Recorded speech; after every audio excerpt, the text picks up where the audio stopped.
This meeting is being recorded.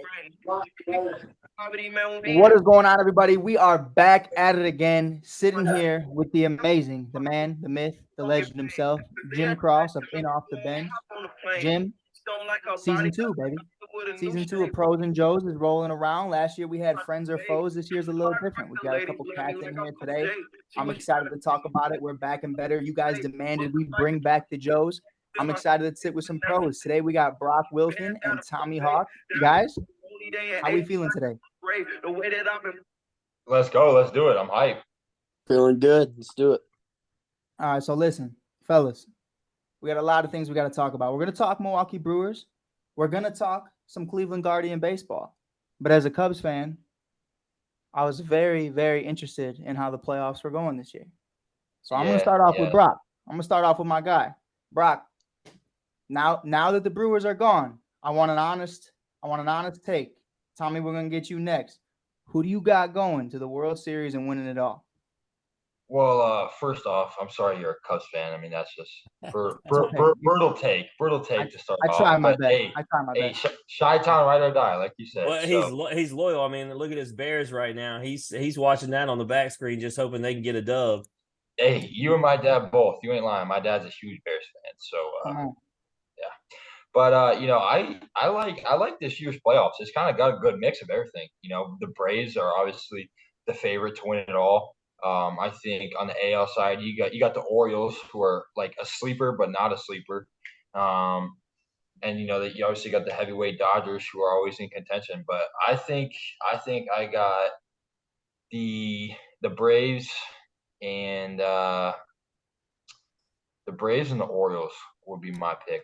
That's crazy. I just texted Jim the other day or it was Jim or Randy. I said those are my picks. I got ATL winning. Come on, you got to show some love to Austin Riley. You got to show some love. But I'm ready for him to come back on and talk about other World Series. It don't hurt the podcast none at all. Hey, it don't hurt. It don't hurt. And if you haven't checked out that episode yet, you got to definitely show it some love on it off the bench. But Tommy, brother, what's up? Give me something. What do we got? NL, AL, who's taking the crown?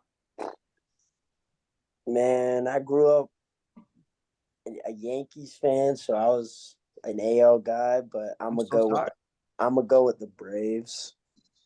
I'm gonna go with the Braves for sure. They're just easily the best team in the league. See, if they were loyal to their boy Nick Kurtz, he's a diehard Phillies fan. They should be riding with their boy in the Phillies. Mm-hmm. Yeah, maybe, but nah, the Braves are nasty. For sure. Braves lineup's just too good. Without a doubt. How many hit 30 home runs, Mike? I think it was 5 or 6. I think it was 5 or 6. I think 8 hit 20. 8 hit 20. 8 hit 20. And we're gonna skip Jim because obviously no one wants the opinion of a St. Louis Cardinals fan after the season. This is the worst season we ever had in my lifetime, bro. That's why you're enjoying it, bro. We never been bad. When Flaherty got traded, Jim didn't talk to me for 2 days. I mean, you gonna hold on. We're gonna talk about not talking. When Wilson Contreras came to us, you cried like a baby. How'd that go? Keep him. You can say keep him now, but in real time, you was mad as hell. Keep them. Bye. Right. See ya. Anyway, moving on. Neither team is in this debate, but if you want to know my opinion, since you don't want to know my opinion, I've got the Braves as well. But unfortunately, I got the team that I hate the most, and the Astros going because they just always are. And then, of course, I'm not gonna pick the Astros to win it all. I'm gonna go Braves. I only picked the Astros once, and that was for Dusty. He got his one. Never again. Never going to do it again. You can skip that. You can miss that one. Gotta love Dusty. Gotta give some love to Dusty. But he got his love, so he's over. But Brock, we're getting it off. We got to talk to you, man. I've been hearing a lot of stuff. Obviously, in the Shy, we take it really serious. Shoe game. Jim tells me all the time that you and him chop it up, discuss things more than baseball. We're talking shoes. We're talking laces. We're talking threads. We're talking everything. Got that contract. So a minor league contract rolling through. So talk to me about a couple purchases you've made so far, if any, especially when it comes to the shoe game. Yeah. Well, first off, I mean, you got me and Tommy right here on the show, and we got the two best guys in the Wake Forest clubhouse with the most drip by far. Not even close. Like you know, me and Tom, we come in the locker, and each of us have new shoes and be like, "Hey, yo, that's fire, that's fire." Me and Tom got the best drip by far. But you know, I think I bought some Chicago split dunks, some fire dunks. But I did sign with New Balance, so you know it's gotta. I can't be really buying Nikes and New Balances or Nikes and Under Armours anymore. So like, I gotta kind of switch up my flow. Bro, well, I haven't bought New Balance long. Like, have they expanded their game, or are we still looking like frat boys? It's getting there. I would say, hey, you can speak on it better than I can, but I'll say they're getting places. All right, they are. They're getting places. You know, they're really invested. They became the lifestyle shoe for the MLB. So they've gotta keep updating their stuff. But it's good so far. I mean, I'm noticing, Jim. This is just from the outside looking in. They're into the swaggy white boys. They got Brock. They got Jack Harlow. I'm waiting for my offer. That's just what I don't know. That's facts. But, yeah, you know, me and Jack Harlow, swaggy white guys. Yeah. You know how it is.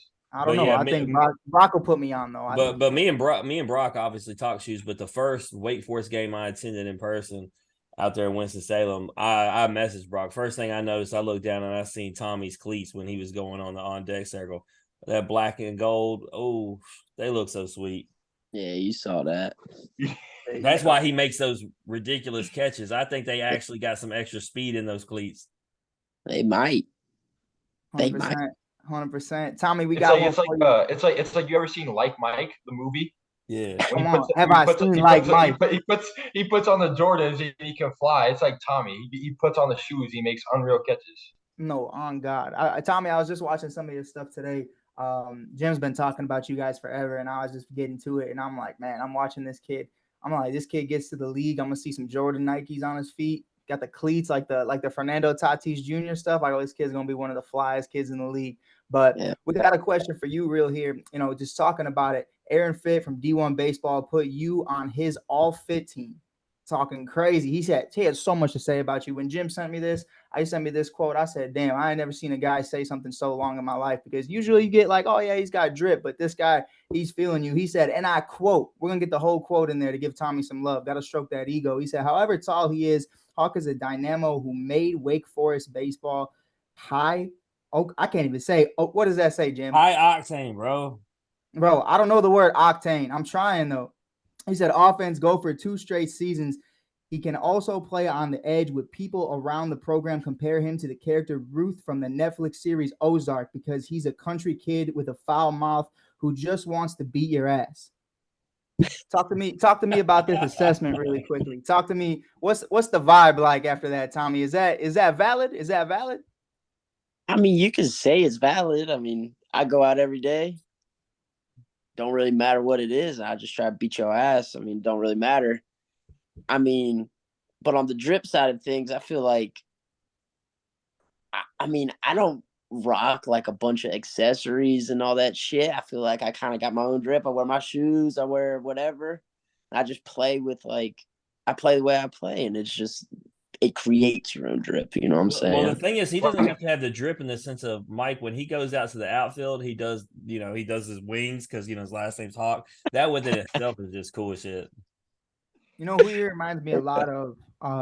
Pete Crow Armstrong. That's what I was going to text you earlier. I'm watching this kid, the same swagger, the same tenacity, the way he carries himself. And some people could see it as cockiness. I see it as, hey, he could back up what he does. You know what I mean? Like, he backs it all up with how he plays. And, that's definitely something that the game desperately needs right now. Look, so you know the character he is, though. So I went on 60 Foot 6 Inch podcast with Chris DeMoy from LSU, the 2-time national champion. He said, man, Tommy Hawke rubs me wrong. And I said, why? He goes, he's the guy that if he's on my team, man, like he's the guy I want on my team. But if he's not on my team, he just gets on my damn nerves. Yeah. He's got that Patrick Beverly, right? Yeah. Jim just loves naming guys. I'm just glad he's got his hair growing back out. This man, hey, Daniel precursored his show by saying we have a guy who has one of the best hair flows in the game. And then he shows up to the episode the day he got his damn haircut off. Tommy, what are we doing, bro? That's a setup. That's a setup, man, right there. I needed a little something fresh after a season for sure. I need a little something. Well, speaking of Had to. season, let's do a little Wake Forest recap before we get into the MiLB. Brock, I'm gonna start with you, man. You came on the show before you were the ACC home run king, man. Just even though you're now, moving on to the professional ranks, just how much does having that record and how holding that crown mean to you? Yeah, I mean, it's pretty sweet. You can look back on your career and be like, damn, I really made an impact on something bigger than myself. Bigger than myself, bigger than the program, and for me to hold that record in the ACC, it's something special. But I also got to be careful because one of my own damn teammates might break it, and Nick Kurtz. So we'll see how that goes. I still think he don't got enough juice to do it, but we'll see. Well, it's all going to do. It's all going to depend upon the protection around them, because that was the beauty of you two, right? Y'all were able to protect each other right there in the order. You had Tommy in front of y'all.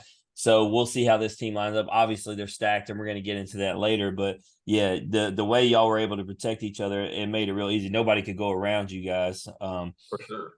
But Tommy, a lot of people, doubted Wake Forest. We talked about that before, but a lot of people doubted you even more, man. They talk about your size, which we talked about that. Your heart and effort and energy outdoes that, and you help lead your team to Omaha, and I've seen you make the biggest of plays on the biggest of stage.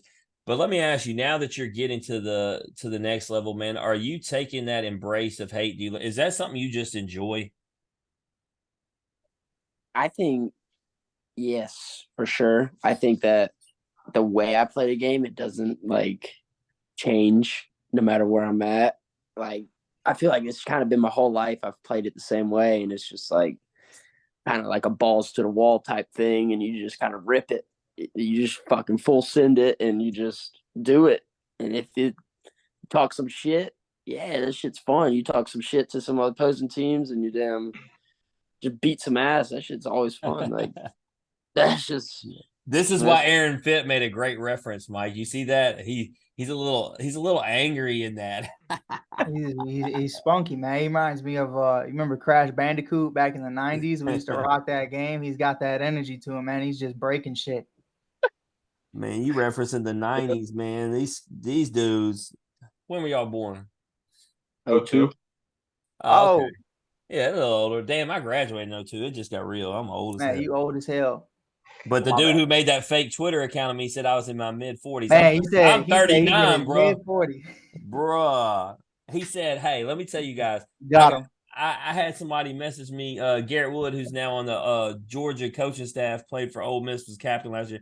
He messaged me and said, hey, bro, there's a dude getting in a fight with Peyton Chenier on Twitter pretending to be you. And I go look at his account, and he's been talking shit to all these college baseball players, acting like me. But in the description of who I am, it says, I've taken more steroids than Barry Bond.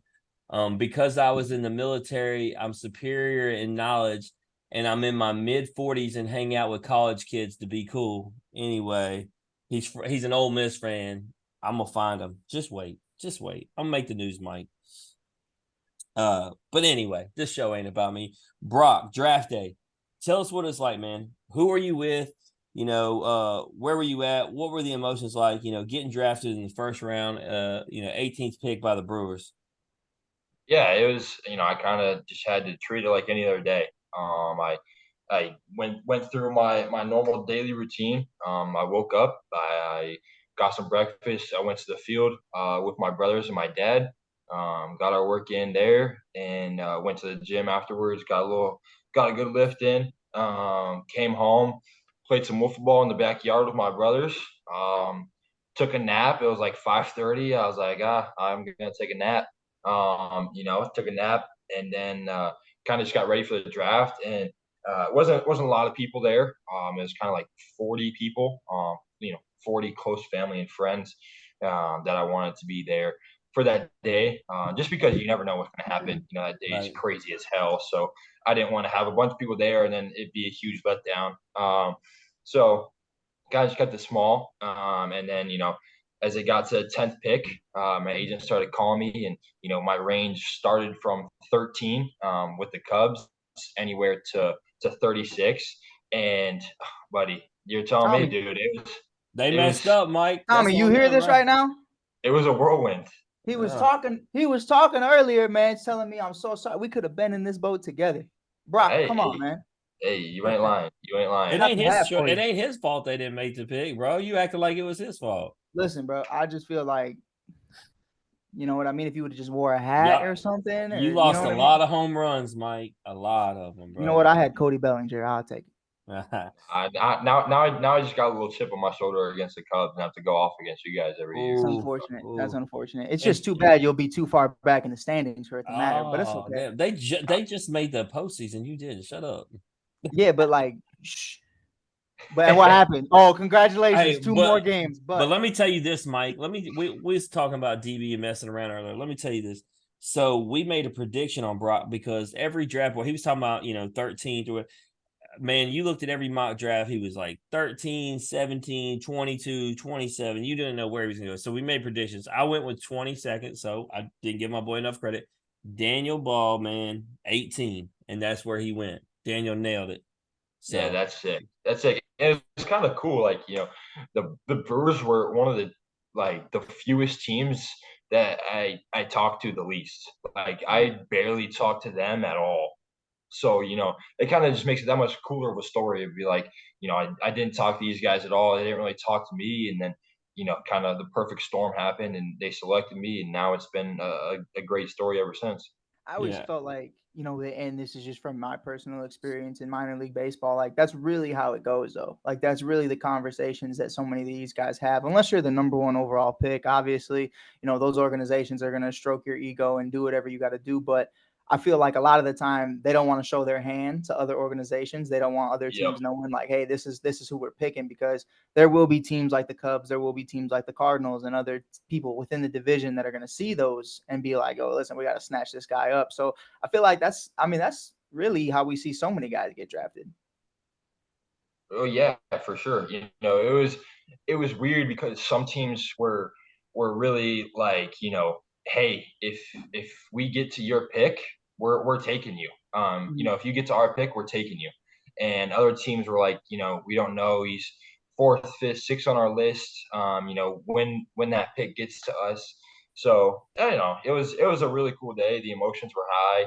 I think everyone that was there probably shed a tear or two. Never see my dad cry, and he cried. So that was pretty good. I'll hold that against him forever. And then, I had my best friends right next to me, Camden Manassi, Bennett Lee, my best friend growing up, Grady McGuire, and then I had my family right behind me. So those are kind of, the main crew of people that I wanted to be surrounded by on that special day. I'll tell you this, Mike, when it comes to the Central, man, obviously you remember last year, a lot of guys, from and off the bench that went to the Cubs and basically all going anywhere but the Cardinals. This year was even worse. Obviously, Skeens went first pick to the Pirates, but the one that bothered me the most was one of their teammates. First, Rhett Lauder, he obviously wasn't a guest, but he goes to the Reds. And then with the last pick and the supplemental pick, they get Ty Floyd from LSU, who's obviously a guest, and my boy. And then in the 3rd round, they get Hunter Holland, who was an absolute stud for Arkansas. Meanwhile, Cardinals got no pitching. The Reds just get 3 top-tier pitchers. We go out and do what we do. Yeah. We go get an outfielder and a shortstop, and it's like, damn, we really can't ever win if you don't get pitching. So it just made it worse. Remember, Jim, you have an ace in Jack Flaherty. We don't have him. Oh, no. Yeah, that's right. It's time to move on to Tommy in the Gardens. Wait. Before we do that, but don't forget, though, you can create pitching out of nothing, Jim, when you have an amazing catcher like Wilson Contreras. Oh, that's crazy. Right. I've been waiting a year for this, boys. I've been waiting a calendar year for this episode. You're still in their thunder. You need to go on somewhere. So, Tommy, man, for you, draft day, obviously, you knew you weren't going in the 1st round, but obviously the potential was to go definitely in the higher rounds. What were the emotions like? Who were you with? And, what was that process like for you? For me, draft day was kind of just like a very anxious day, I'd say, because I had no idea what was going to happen. I felt like, I had talked to the Guardians actually more than anybody, which was, I guess, like Brock's saying, it's kind of a cool story because I did talk to them more than anybody. It's kind of the opposite of Brock. and they were the team that ended up drafting me. But I mean, I was with my family. I had my brothers there. I had my parents there, and then my grandparents, and then one or two of my tight friends and my girlfriend, and that was about it.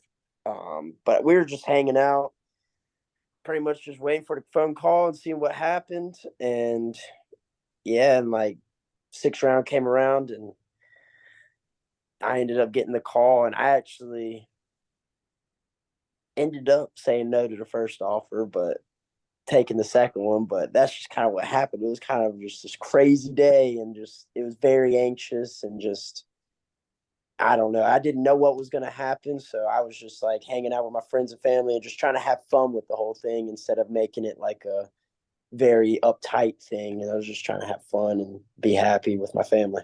Yeah, we talked to before you said it, Mike. I was saying we've talked to a lot of guys who they'll go hit the gym or something and won't even watch because they don't want to be stressed. Like we've had guys say they got a phone call while they was working. If I'm being honest, I actually wasn't even watching the draft when I got the phone call. I wasn't watching it at all or anything. I was on my back porch just hanging out, kind of away from everyone, away from my family, everything. And the next thing you know, my advisor called me, and it just kind of happened. I wasn't even in the room or nothing whenever I was actually going to get drafted. But so it was kind of just like a cool little thing. I was just hanging out, trying to make it the best day possible for myself because I didn't know what was going to happen.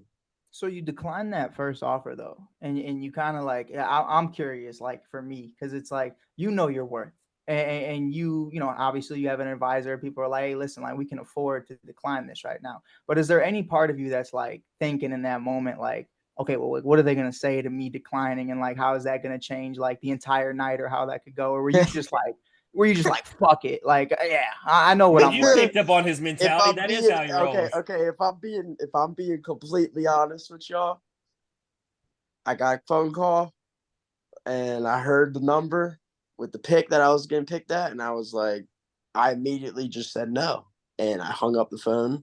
And it was just with my advisor, and then like 25 seconds go by, and they call back. My advisor calls me back, and he's like, "Are they gonna offer you a slot?" And I was just like, "Yeah, fuck it, let's go." But it was kind of just like a nut up or shut up type thing. I was just like, nah, fuck that on the first one, and it was like, fuck yeah on the second one, you know?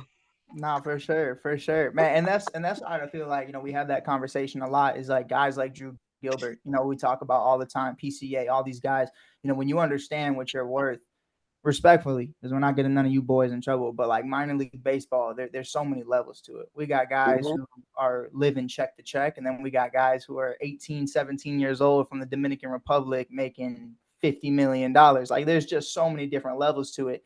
I know Evan Russell contract for all that money, and he's sitting there holding my $25 baseball hostage. Man, come on. But Jim, we talked about that with Evan Russell when Evan was talking about, when he has those conversations with a bunch of 16-year-old kids who are making 10 times more than just guys who are national champions. And he realizes he's 24 years old, and these teenagers are better than him. That's why he was like, I just got to hang up the cleats, bro. It ain't going to happen. No, and there's so many levels to it. So you got to get your bang for your buck, man. But Brock, we want to take it through right now. You get that phone call, you hang up. What is the process like following that? How do you move? When do you actually get to be a part of the organization and obviously get on the field? Yeah, so I kind of took that call in my parents' room, and it was like I said, it was super stressful. Like I wasn't stressed because I felt like the first 10 picks were kind of solidified. It was just a matter of who was going to go in what order of those 10 picks. And there was some talks about the Angels being really interested at 11. The Diamondbacks were in there at 12. So like teams coming in later and later throughout the draft process, throwing in numbers, throwing in phone calls, and I went in there the first time, and it was with the Cubs, and my agent's like, we're working on closing this deal. We'll see how it goes. And I was like, all right, sounds good. I just hang up the phone and I stay in my parents' room. And he calls me back like 30 seconds later, and he's like, they're going with someone else. I'm pissed. And just hang up the phone. And I was like, oh, okay. Sounds good. All right, thanks. See ya. Bye. Like I didn't even say bye to him. He just hung up the phone. And I went back out there and I was like, what do I like tell my friends and family that are out there right now? And thankfully I had my parents and my uncle right there, giving me a lot of advice, and they were just like, tell them it's like a checkup call. Because you go in there and everyone knows what the call is going to be about, and it's likely you're going to be the next pick. And so I was like, damn, that's a huge letdown. I don't want to tell them that. So I just ended up telling them, it was a check in, like everything's gonna be all right. And the next pick is 14 with the Red Sox. Same thing happens. I'm a minute away from being a Cub, and then a minute away from being a Red Sox. Like so close in 2 back-to-back picks. And then I'm like, oh my God, I start sweating, dude. I'm like, oh, I can't handle this shit. My anxiety's through the roof. Like, I got all these people here. And I finally got so pissed off because 15, 16, 17 go by and I don't hear from anyone. I got so pissed off at 17. Not that the pick was made, just that like I didn't have any calls back. Right. And so I'm like, fuck this. And I end up leaving the couch and leaving my phone on the couch, which on draft day is the number one rule you're not supposed to do. Like you don't leave your phone hanging out, and I like get to my parents' room and everyone's screaming my name like Brock. And I was like, what? And they're like, your phone's ringing. And I was like, oh shit, it's my agent. So I pick it up. I'm like, hey man. And he's like, you're going to be a Brewer. And I said, what? And just like the completely unexpected. And so, that was just a whirlwind of emotions right there. And after that, we got in contact with the front office to sign the paperwork, which was the next week. And I headed out to Arizona right after that. So I was playing within like 2 weeks of me signing, or since the draft day. And then, after you play a couple games to get back in the swing of things, I haven't played for a month. They send you off to an affiliate, and I played affiliate ball for the last 2 or 3 months, and that was a blast. For sure. And you know what? I will say this because I'm gonna keep it real with you. I gotta show you some love. I gotta rock with the Brew Crew at least for tonight. I definitely get where the Red Sox are coming from. Obviously, the move with Justin Turner makes sense. Man, Brock, the fact that you tell me this story, bro, it hurts my heart. It hurts my heart. I mean, I'm looking at the Cubs take Matt Shaw. We're talking about Brock. We're talking about a shortstop. I got Dansby Swanson, Jim's boy. I got Nico Horner. All I need is a third baseman in Brock, and I would have been in heaven. I would have been living. But brother, I don't know. But we can't live in that world. But fill me in.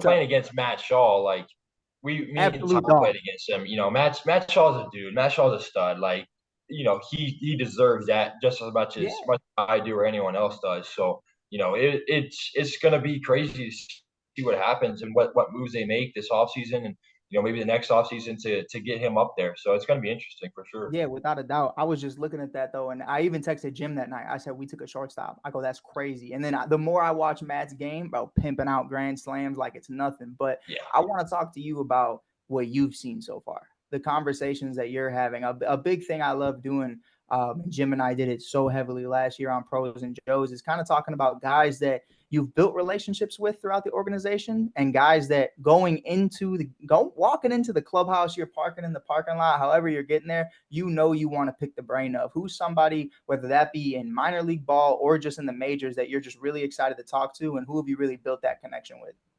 Yeah, I think there's a couple guys that I've kind of really grown close with. One of them being my AA manager. His name's Mikey Guerrero. He is just a defensive wizard.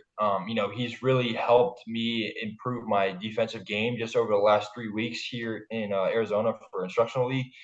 Just helped me defensively tremendously. Just helping me move better, giving me little tips on moving my feet and my first step. So every day, I look forward to having 30 minutes to an hour long conversation with him just about defense. And then, later after we get our work in, we kind of just shoot the shit. We hang out. We're really good friends, outside of baseball and outside of the manager player role, which is awesome. Another guy that I really love, his name is Charlie Green. He's our assistant director of player development. And you want to talk about a guy that has been around the game and knows the game, and just wants you to play it the right way. He's the guy. And, I really trust him, I think, the most in the organization with anything that I can go to him about problems, successes, whatever it may be. I can just go to him about. And then, I was fortunate enough to go hit VP on the big league field a month ago, and just being there with Yelich and Wilson, Wilson's brother William Contreras. The better brains. brother. Yeah, he had a good year. So just picking the brains of all stars and being able to be in the room, and guys like Sal Frelick, who were just drafted and debuted a year and a half later. Guys like that who I look up to and want to do the same thing as those guys. Treated me really well and a lot of respect, which goes a long way with me. And if they're willing to say some of the things that they want me to do and to achieve a lot of goals that I can achieve, I'm gonna do whatever it takes. Without a doubt. And we got one more for you before we hand it off to Tommy. You talk about that and really getting into having that conversation about, hey, listen, I'm sitting with Yelich, I'm sitting with the better Contreras and so many others, and really just taking it all in, really just being a sponge. And you wasted no time, man. I mean, you had an absolute season. I mean, showing everybody why you're a first-round pick, hitting a no-doubter. You batted .285 with 5 home runs and 29 RBIs in 47 games, climbing your way to Double-A. Like, talk about, like, especially like we just talked about Matt Shaw. We just talked about a bunch of guys who, you look at it in the draft and you say, okay, like they're going to take their time on this. They're going to say, you're going to play rookie ball. You're going to go high A. It's going to take some time. You're flying the rankings. You're right below AAA. So talk to us about that process and just trusting yourself the whole way through. Yeah, well, first off, I just have to be so grateful for the opportunity that they've even given me to reach the point where I'm at right now, because not too many guys, especially in this year's draft class, have reached Double-A and just got to, even if I was there for a week and a half, just to experience what Double-A baseball is like. That is the closest thing to the big leagues. A lot of those guys are potential big leaguers, and just on our squad alone, we had 8 or 9 of our top 30 prospects in our org, playing on one Double-A team. So these are guys that I'm going to be playing in the big leagues with in the future. So for me to already, kind of gel and mix in with them, that was just a good time in itself. But then going against the competition, I mean, that is the closest thing that I've seen to the big leagues, where you got every dude is 95 to 100 with a wipeout slider, and it's in the zone, and it's really good shit every pitch. And it's like, all right, I'm gonna have to work a lot harder for these at bats than I did in high A, in college, in those types of scenarios. So being able to go and pick on guys like Yelich and like Sal Frelick, who have been there in my same situation, it's been a real blessing to have guys like that in my corner. When you talk about the amount of guys on your team, did you happen to see, and Mike, I know you saw this, did you happen to see every team ranked per the prospects, in order, team to team? I'm not sure. I don't think the Brewers are ranked number 1. Really? Yeah. Yeah, I mean, that speaks to what you said. That's the actual official rankings based upon what they feel like is in each system. They had the Brewers number 1. So that says it speaks exactly what you were just talking about, the guys that you're surrounded by, that you were playing with. But I will say and that's a good thing about the Brewers too, is like, you're with the Brewers and they're not a huge market team like LA or like Atlanta or like New York, guys that can just go out there and buy a lot of their big league players to make them good. They're really strong on homegrown guys. And for me to be one of those homegrown guys, and for me to play with a lot of the other homegrown guys that are going to be, in the big leagues very soon, it was a blast. Without a doubt. And, I will say one thing that the Brewers don't have is White Lightning Tommy. Tommy, we got to get to you, man. We got to talk about it. You make that phone call. My man said no. Got a better number. Says, man, fuck it. Let's ride. Let's do it. Take me through what happens after that. How soon are you in the facilities? How soon are you excited to get ready to play some ball? What are those conversations like the next couple of days? Obviously, travel and everything else that endures in that. So I got drafted, and then like a week and a half after, I ended up going out to Arizona, and I was just doing like my small workouts and different things, kind of just like amping up. And then I ended up signing like, I think the 22nd was just like a week after I got out to Arizona. So it was like a week after I got out to Arizona. And then kind of immediately after, I ended up started playing in the ACL, and I was playing there, and I played 4 games. And then in my 5th game, in the first inning, I ended up just like rolling my ankle and getting hurt. And then I was out for a month. So I ended up, my time in pro ball like this year kind of came to an end pretty quick. Right. But it was all right. I had a good time. It was a good experience for sure. And I had a good time. And I feel like I'm starting to get the hang of things a lot. And I'm really starting to like facing the pitching out there. It's not always the best with like strike throwing, but some of the guys out there still have a lot of good shit. Like, oh yeah, guys still have good shit, and it's just like, some people don't throw as many strikes, but some at bats are still real tough, and you just got to do your thing out there and just play hard, especially in a place like the complex. You're out there and just kind of got to have your own flame. You got to play with your own chip on your shoulder. What's it like for you guys? 100%, What's it like bro, for you guys? Talking about those leagues, what's it like going from y'all were out and at the couch and y'all were having sellout crowds, and then you go play in Omaha with 25,000 plus people to, and this is a question we have for all the guys who go through the minor league system, right? And then you go to somewhere there's some nights where it might be packed, and then there's some nights might be 20 people out there. Like, what's it like to go from like absolutely packed crowds to that? So for me, yeah, I didn't play minor league baseball, so we didn't have fans. So it was a total. so that's even wilder for you. Like, you just played in front of nobody.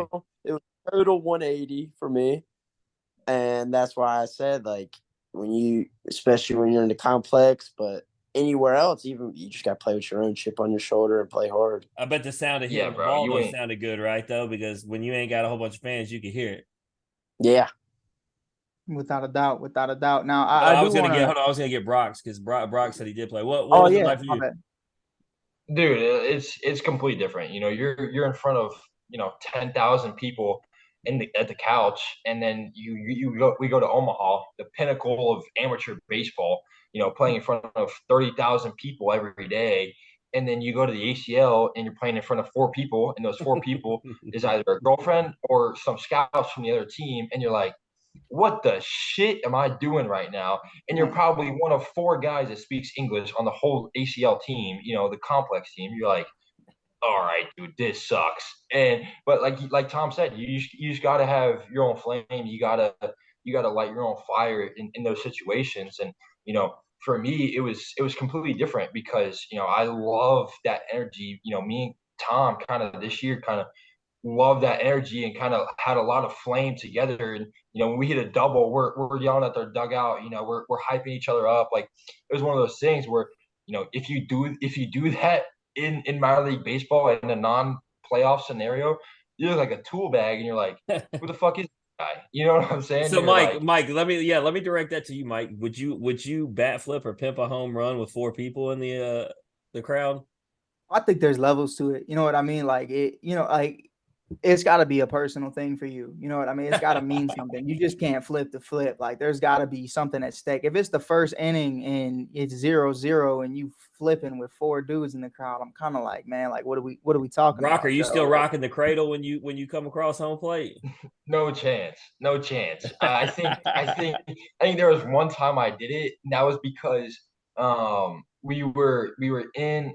It was my first home game in our high affiliate, and our second rounder, Mike Bovey, got called up, and so it was the first time that we were playing together on the same team. And he's another infielder, plays second base, and we had just everyone from our organization and the player development side.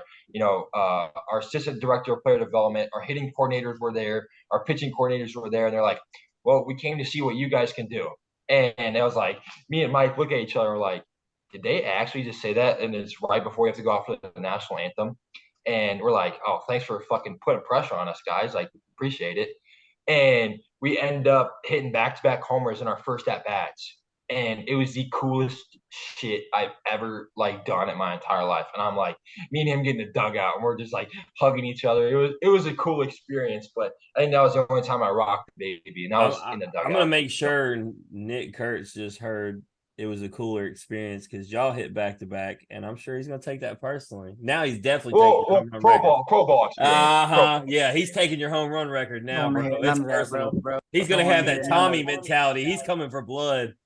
Without a doubt. But man, Tommy, talk to me about it, bro. Like you get injured, you get a little banged up, and we're having these conversations about, what it's like and who you're trying to pick the brain of, but you're also just trying to get the feet right back from under you. And whose brain were you able to pick and kind of just maybe not have conversation about, but being injured, not being on the field, not having those same kind of energies as everybody else, kind of just getting to watch, kind of just getting to be a coaching on the sideline, a player coach, getting to see how everybody else moves. What was that like for you, and who were you really excited, especially when we talk about this team, a very young team, got some studs in the majors, some guys who are knocking out White Sox players. I mean, you love to see it. It's definitely one of those things where, they got paused.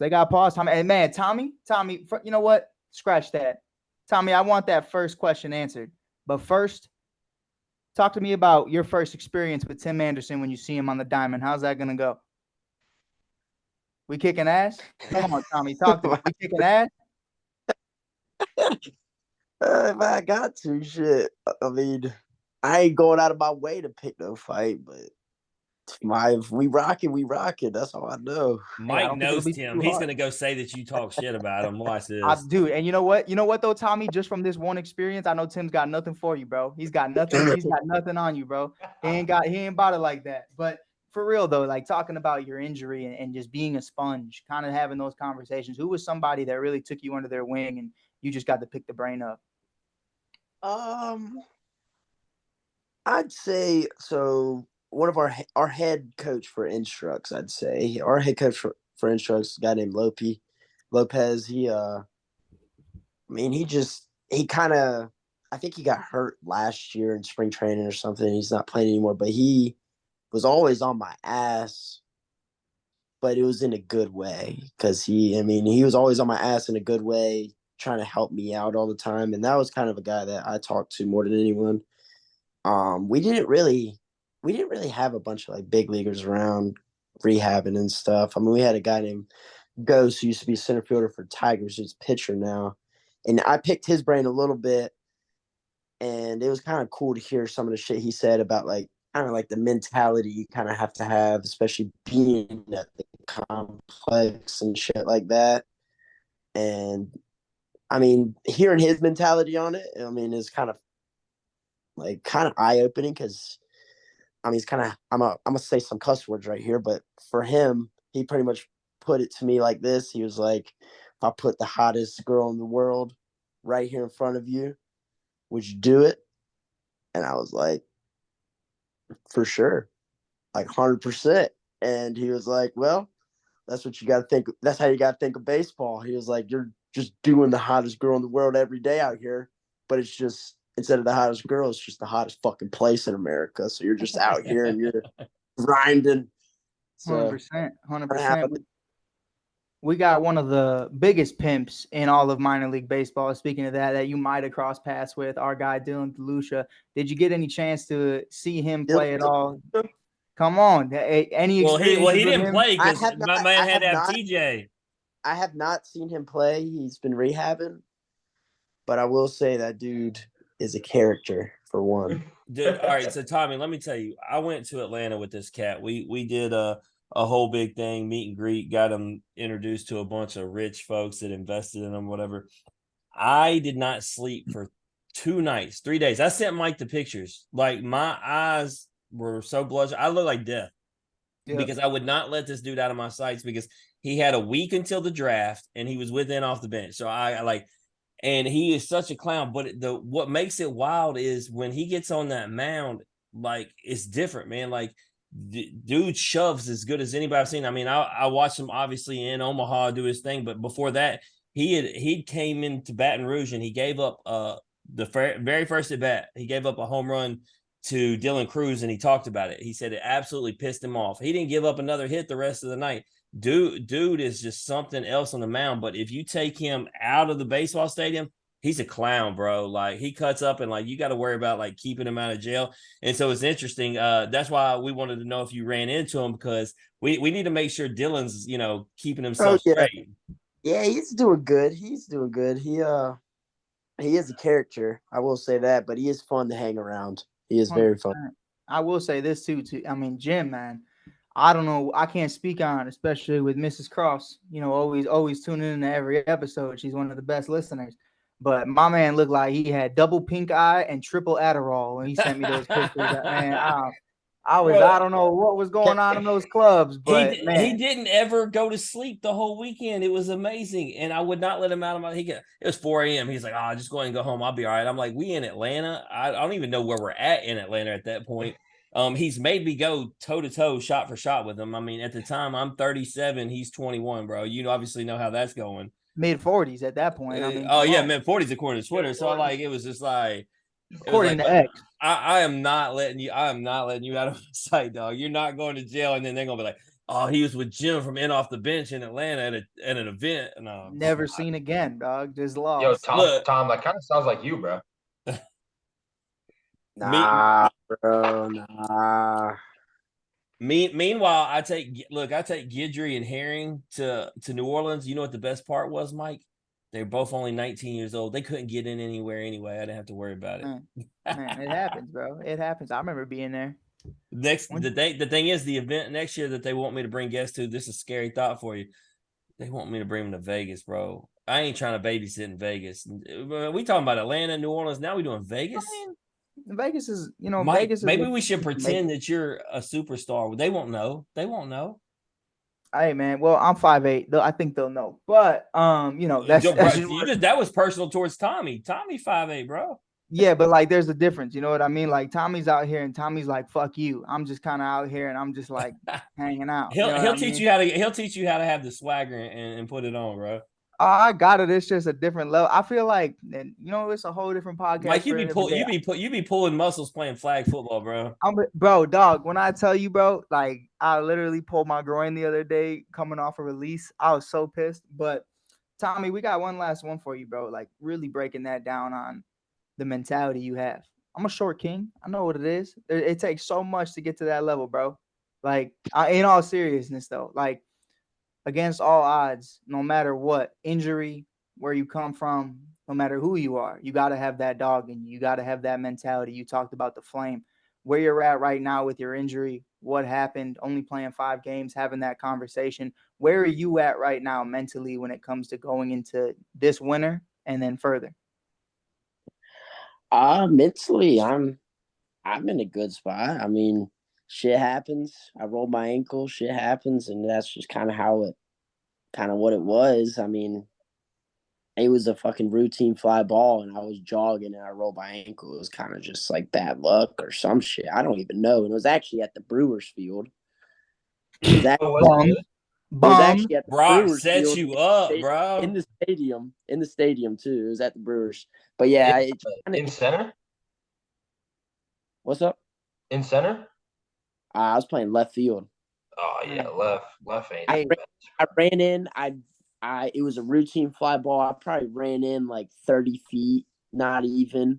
It was kind of like a fly ball behind third base when I was just jogging, caught it, and rolled my ankle on the play. I didn't even know how the hell it happened. And so I got up, and then I started running to the dugout, and then I realized I was like, dude, this shit's fucked up. And I got at least he still caught it, Mike. What if he was running and he got sniped, bro? What if he just buckled on the way to the ball? I remember that's happened a few times to a couple of cats. That happened to me when I tore my Achilles last year in the championship game. We had that same I caught it though, but I will say the rest of the game I was horrible. But Tommy, I will say there's one stadium, there is one field, one facility Me, myself, working grounds crew for 3 years there, I would Oh, tell you that would God. Here we never go. happen. Wrigley Field, Tommy. I don't know. Brewers set you up, bro. I don't know. Yeah. You know, like that shit would never happen on my watch. I just want you to Yeah. know that before Jim takes it over. Yeah, but other than that, like the trainers and everything, they do a great job. And I mean, I came back from injury and like I think I was playing in games within like 25 days, and I was back and I was playing, and I played like 2.5 weeks or something of instructs, and then instructs was over and I got to come home, and I had played well in instructs, I thought, and I thought everything, like, I think everything worked out well. And I mean, I'm going into this off season. I got to go back to Arizona on Sunday, go back to a camp, and then I'll be off until spring training or whatever. But I mean, I think it's going to go. Here's the thing: baseball's your life, Tommy. But being that y'all, made it to the end of Omaha and that carried out, and y'all had such a long season, I'm sure you didn't mind, man, getting a little bit of rest. If we're being honest. Yeah, I mean, I didn't mind it. I mean, at all, I didn't mind it. But I mean, it just sucked because, like, I mean, I got hurt, and you just got to go to every single game to watch it. At that point, you're just like, damn, I want to play. So that's the only reason it sucked. And like, I don't know, you're just out there every day, and you kind of get to a point where, especially if you're not playing, it kind of eats at you because you just watch all these people play, and you're just like, damn, like I could be doing this shit easily, like. Right. But it is what it is, and I think it was just. I mean, I think it was just a little roadblock. It ain't nothing but a thing, you know. Absolutely. Well, I want to talk to you boys about the upcoming Wake Forest team, man. Obviously, a lot of your ex-teammates. There's been some transfers in and everything, but y'all know my pride is since we started in off the bench, I'm 3 for 3 picking national champions preseason. I've already narrowed it. It ain't even but October. I've already narrowed it down to 4. Wake Forest being one of them. Dude, y'all have Hartle and Massey back, and then you add Burns to the rotation. Got to be the filthiest rotation in college baseball. I don't care what anybody says. We've obviously talked about Nick Kurtz and the power he's got. You bring in Seaver King, that along with others to protect him in that lineup. I'll start with you, Brock, man. How excited are you to see what your Deeks do next year? Yeah, I mean, you want talking about your alma mater, you want nothing but the best for them. And after looking back after the draft, and just talking to some of our other buddies, Rhett and Camden Manassi, a bunch of other guys, you kind of start to freak out about what's going to happen with them because we just lost 10 dudes who played every single day, who just took us to Omaha. It's a little scary, not only for us, but for the coaching staff and the other guys that are returning too, because they just lost 10 of your best players from that one team. But then to go out there and get guys like Burns, Seaver King, Tate Ballestero, Jeter Polito, and then our really good freshman class coming in. I mean, it's going to be a really good mix of a lot of guys that are going to do the same thing. Tom and I set the standard for these guys, and they got to live up to that standard now. Yeah, no, I mean, it's been amazing what they've done and continue to build. I think this is going to be something that's consistent. I think Wake Forest is going to be a team that's not just going to be a one-year wonder. And really, y'all weren't a one-year wonder. Obviously, y'all progress with each year, but I think this is going to be a consistency. I think y'all are going to be the front runners in the ACC going forward. Let me ask you, Tommy. I'm gonna put this question to you. So let's say they make it to Omaha, like I predict. Y'all would be in mid-season, right? So you got games. If you can find any way to make a flight and make it to Omaha and watch the Deeks play, are you doing it? 100%. My little brother's on the team for sure. That's right. Your little brother is on the team. That's right. He's got to. Sure. Brock, Yes, you making it? No doubt in my mind. I'm taking red eye after red eye.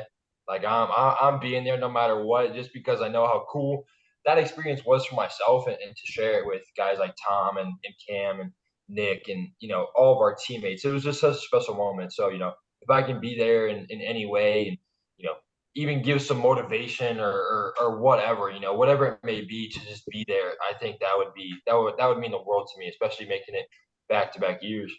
Tommy, talk to me a little bit really quick. Little bro, He got the same spunk, same fire under him. He's if I hit up little bro right now, is he gonna start swearing at me? Probably not. Probably not. He's a little bit more laid back than me. He does have a little crazy side to him, but he's definitely a little more laid back and straight and narrow than me because I was kind of wide open growing up as a kid. It's just kind of how it was.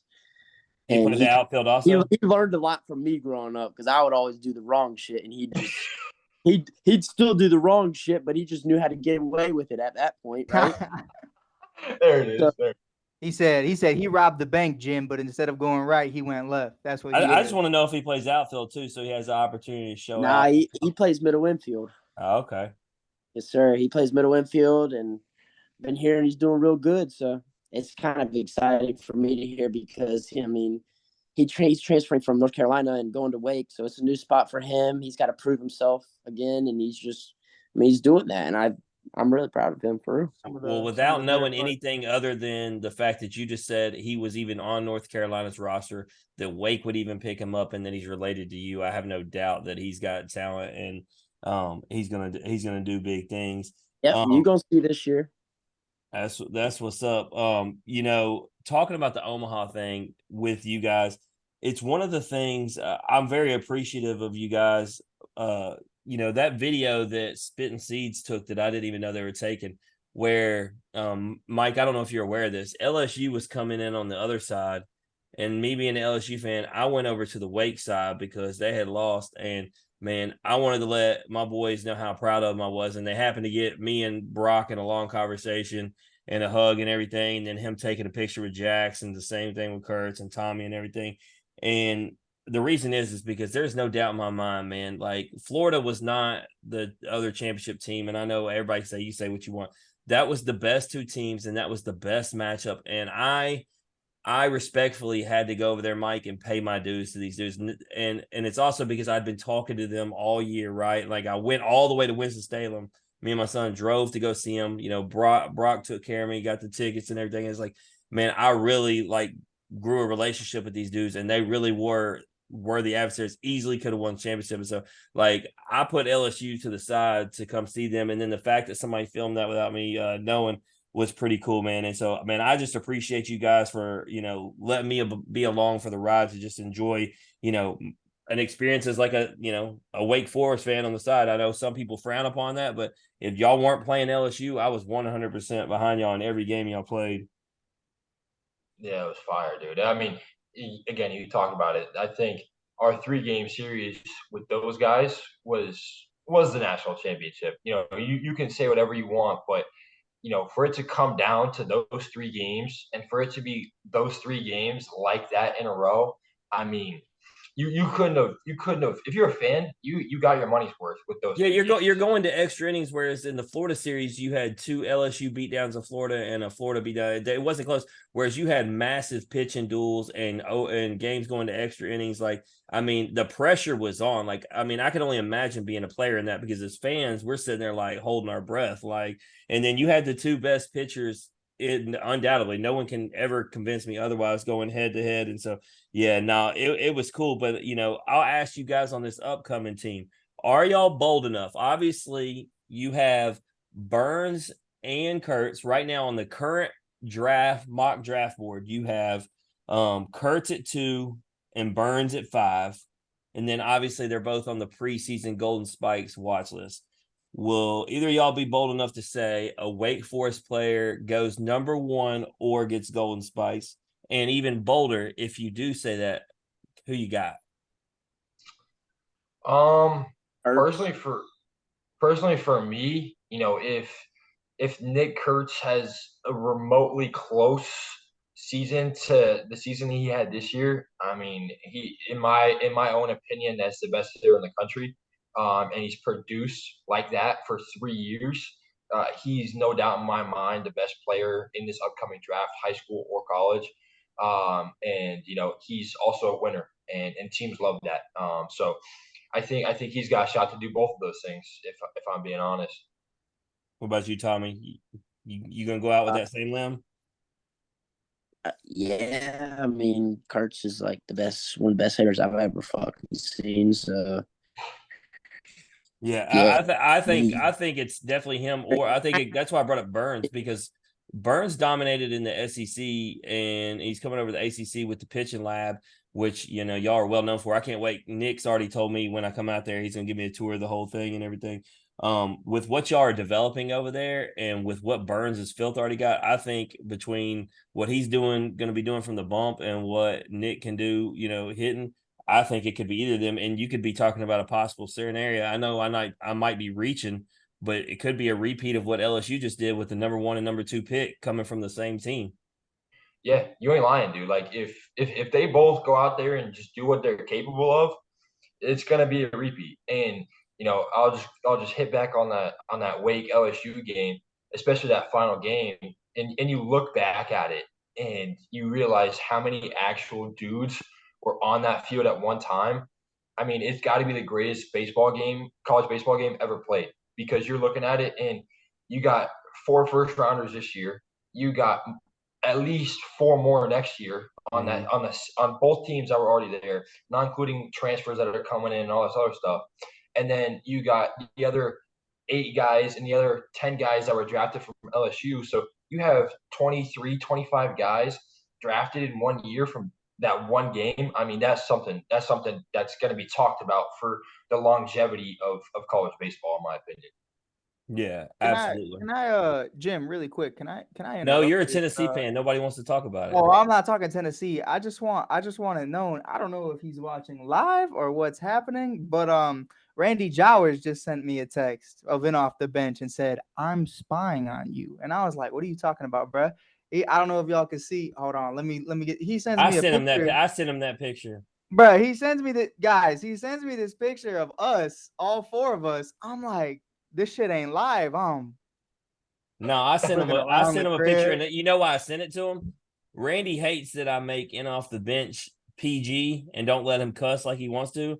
And I told him that y'all were acting a fool and cutting up and cussing. And he's pissed about it because he wants to be on the show. Hey, you know what I do want to say really quickly, Jim? You got to let the kids play. If the MLB's doing it, you should do it too. You got to. I let Tommy completely cut him.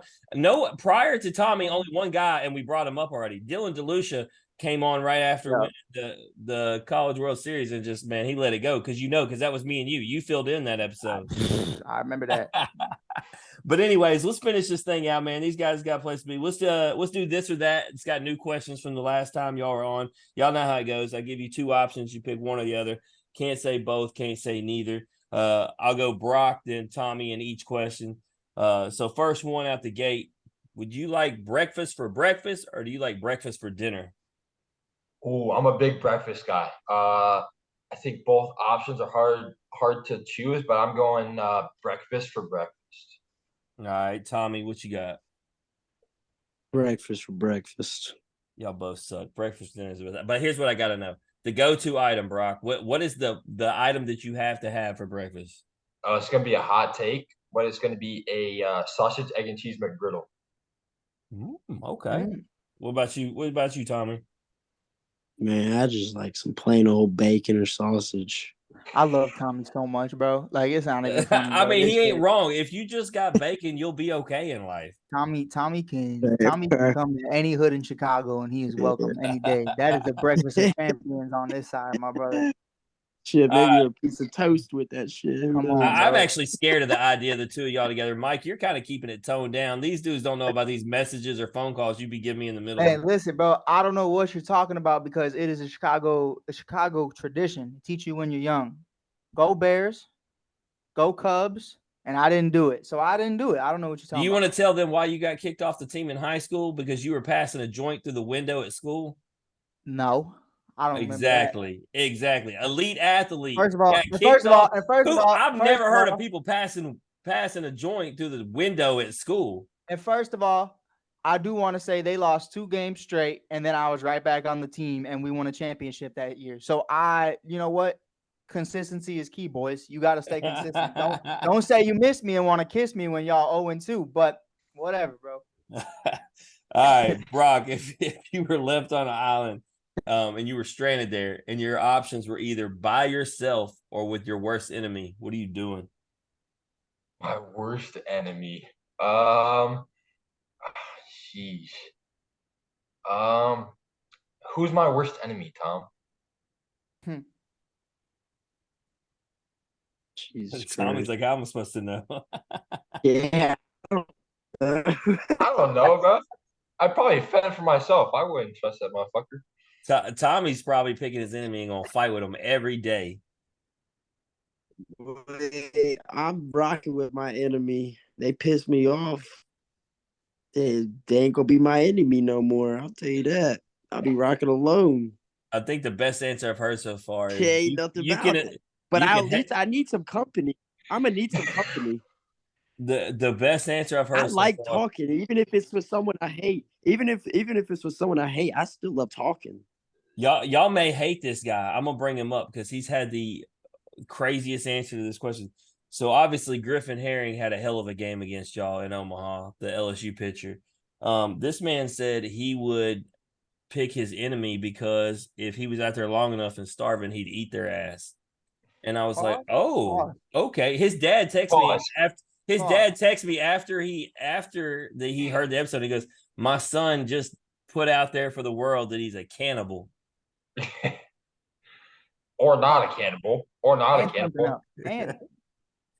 Yeah. Wild. I don't know if I could get desperate enough to eat somebody. I don't know. This is a little weird. I'm just gonna try to. All right, no, because we're gonna take it there. We got time. We got a little bit of time. What parts do you eat, Jim? Like there has to be a section and like a bunch of different parts from all over the body that just you're just not. I'm gonna treat it like chicken. I guess I'm going thigh. You or have thigh, or like the meat in your chest, like Well, now I want my worst enemy to be a female. Now that we're going this route, now I mean we're gonna take it too far, like because then that's gonna open options different. Like, but I'm just saying, my worst enemy probably is a female, someone from the past. But we're moving on before we. Whoever made that Twitter account is who you're gonna be with. That's what. Man, I've been doing more steroids than Barry Bond. They better watch out. That's crazy. All right, Would you rather own a massive yacht or a private jet, Brock? I got to go PJ. With that one. You can go anywhere you want in the matter of a phone call. Yeah, let me get that. And I never got to pay for a flight again. I don't need to go in the ocean. You know how much gas you have to put in a yacht too? That's crazy. No, actually, I just realized that Tommy did have this question on his, and I already know his answer, and he's got the right answer. Go ahead and tell him, Tommy. Yeah. Yeah, I forgot. Tommy did have this question on his episode. I forgot. Tommy was just fishing earlier, though. He's I'm not training. No, I'm not. I was not fishing earlier. I was getting my boat ready because I'm fishing a king mackerel tournament tomorrow, the U.S. Open. I can win like 150 G's, so I gotta catch like a 55-pound king tomorrow to win this bitch. That's all. He's gonna start winning fishing tournaments and just quit baseball. Watch this. Yeah, shit. facts. Tommy, if I wake up tomorrow, bro, and I'm blocked on Instagram, I know you won that tournament, huh? He's just gonna cut ties with everybody. He gone. Nah. We all. All right, this last one. This is a good one because of obviously what happened in Omaha. This is it. I offer you $1 million cash. I come in there, duffel bag on the table, or I put that national championship ring next to it, and I tell you can have one or the other. Brock, what you taking? I'm going ring, no doubt about it. Tommy?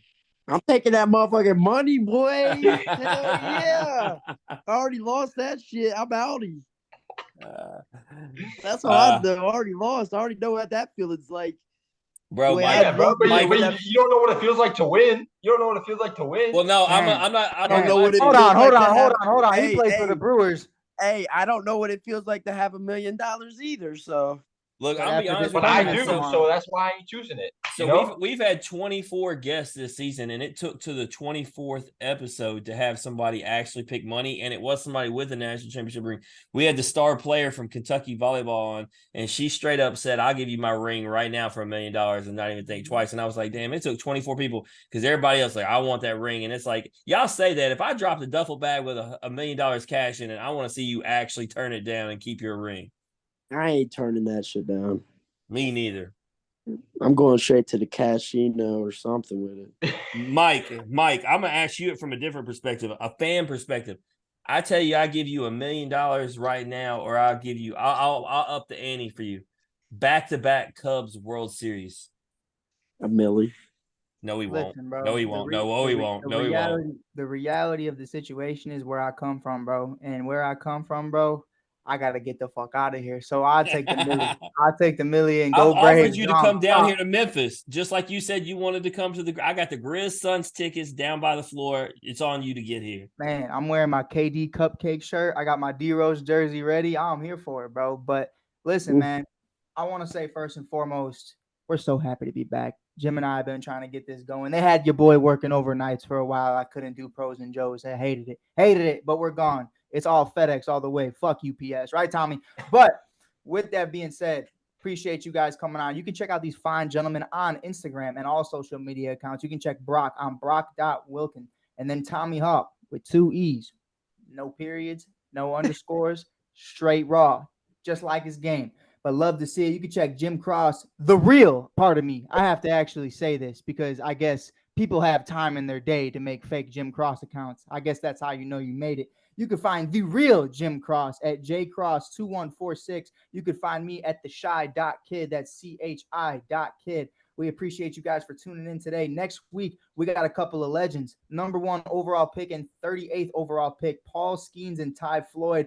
Going to be a lot of fun. Going to be exciting. Thank you guys for listening. This is episode 1 of season 2 of Pros and Joes.